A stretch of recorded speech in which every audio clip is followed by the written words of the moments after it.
Hey guys, இன்னைக்கு நம்ம என்ன பார்க்க போறோம்னா ஃப்ளஃபி எக் சேலஞ்ச் பண்ண போறோம். அதுக்கு தேவையான பொருட்கள் என்னென்னு பார்க்கலாம். Egg, coriander, pepper and salt. அதுக்கு தேவையான ஒரு மிக்சிங் பவுல், அவ்வளோதான். வாங்க ரெசிபி பார்க்கலாம். இப்போ எக்கு எல்லாமே நம்ம உடச்சி ஊற்றிக்கலாம். எக்கோட ஒயிட் தனியாக, அப்புறம் யோக் தனியாக மாற்றிக்கலாம். அது ஒரு தனி பவுலில் வச்சுக்கலாம்.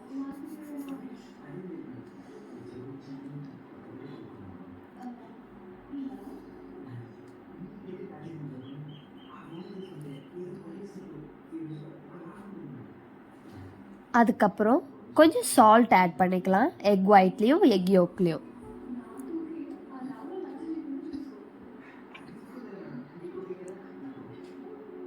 அப்புறம் நம்ம எக் யோக்கை வந்துட்டு ஒரு 5 minutes நல்லா வந்துட்டு பீட் பண்ணி எடுத்துக்கணும்.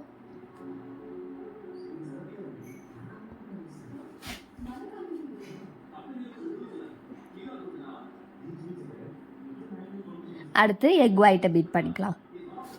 அது நல்லா ஃப்ளஃபியாக வர அளவுக்கு பீட் பண்ணணும். ஒரு 10 to 15 minutes நல்லா பீட் பண்ணிக்கிட்டே இருந்தால் அது கொஞ்சம் கொஞ்சமாக நுர வந்து அது ஒரு மாதிரி ஃப்ளஃபியாக க்ளவுடியாக ஆகும்.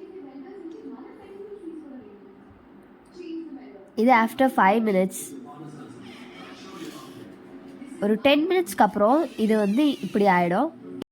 நல்லா பீட் பண்ணிக்கிட்டே இருந்தோம்னா இன்னும் ஒரு 5 minutesல வந்து அது இன்னும் நல்லா க்ளவுடே ஆகிடும். அந்த விஸ்கில் வந்து ஒட்டாத அளவுக்கு நல்லா பீட் பண்ணிக்கணும். இதை நல்லா பீட் பண்ணிட்டேன்னா ஒரு 5 minutesல வந்து இப்படி ஆகிடும். இந்த கன்சிஸ்டன்சிக்கு வந்துடும். இப்போ நம்ம அடுப்பை பற்ற வச்சுக்கலாம். அதில் ஒரு கடாய் வச்சுட்டு அதில் ஒரு 3 tablespoon கோகோனட் ஆயில் ஆட் பண்ணிக்கலாம். அதை நல்லா ஸ்ப்ரெட் பண்ணி விட்டுட்டு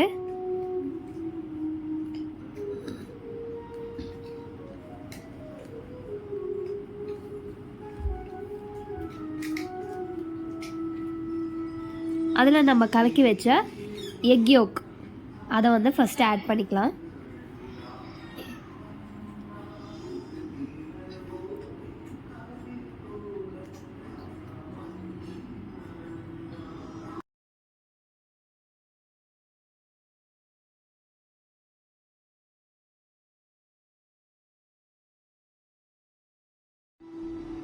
இதில் நம்ம விஸ்க் பண்ணி வச்சுருக்க இந்த எக் ஒயிட்டையும் ஆட் பண்ணிக்கலாம்.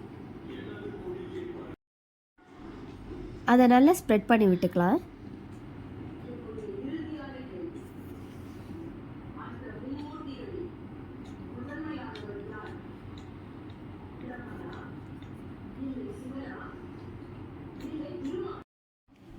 நம்ம இப்போ கொஞ்சம் பெப்பர் ஆட் பண்ணிக்கலாம்.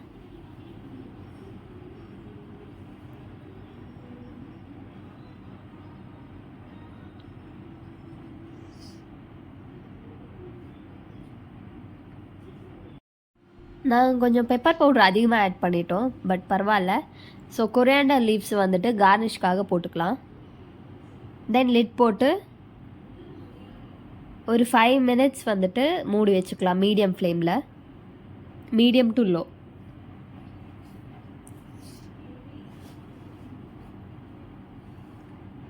அது நல்லா அப்படி பொங்கி வர்றது தெரியுது.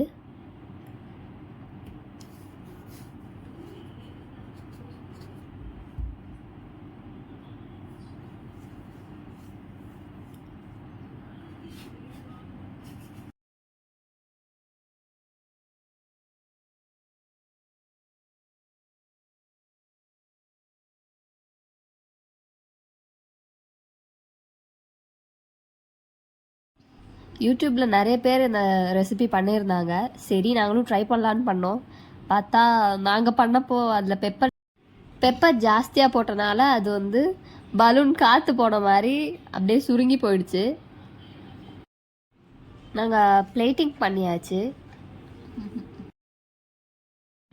மற்றவங்கெல்லாம் பண்ணப்போ வந்துட்டு அது நல்ல ஃப்ளஃபியாக அழகாக வந்தது.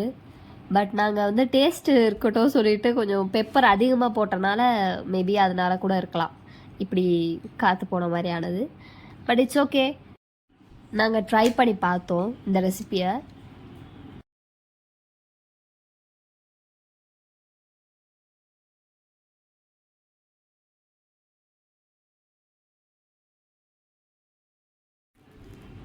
கொஞ்சம் சாஸ் தொட்டுட்டு சாப்பிட்டு பார்த்தா ஒரு நல்ல டேஸ்ட் தான் இருந்தது. பட் அந்த ஃப்ளஃபினஸ் மட்டும்தான் இல்லை.